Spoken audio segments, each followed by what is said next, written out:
Hello guys, welcome back to my YouTube channel. यति बेला चाहिँ हामी इभिनिङ वाकको लागि निस्किसकेका छौँ। यो हाम्रो बुर्तिवाङ बजार देख्न सक्नुहुन्छ। बर्खा लागिसकेको छ, एकदमै जोडले खोला बढिरहेको छ। बाटो चाहिँ एकदमै अप्ठ्यारो छ।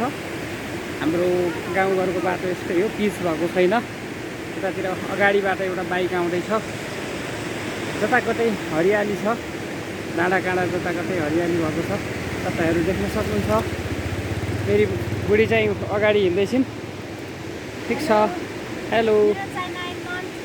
9 मन्थ चल्दैछ गाइस। मेरो चाहिँ आज गते डेट हो, भोलि चाहिँ मेरो डेट छ र आज चाहिँ म एकछिन भनेर मेरो डेट आएर पनि बहिनी नजन्मेको कारणमा अलि तनावमा पनि छु।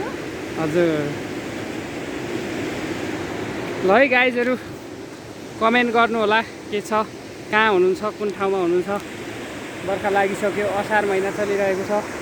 अब साउनपछि त बिस्तारै बर्खा झल्किँदै जान्छ। फेरि अहिलेको बर्खा चाहिँ खासै त्यति जोडले पानी आएको छैन, जे होस् हाम्रोतिर पनि है।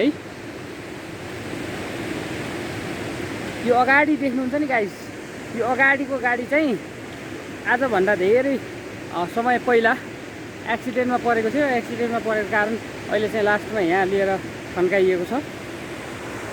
त्यो पारीको चाहिँ हाम्रो ब्याम्बो होटल भन्ने हो।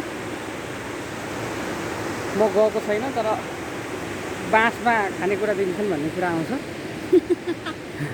हो कि होइन? बाँसमा दिन्छन् अरे होइन खानेकुरा।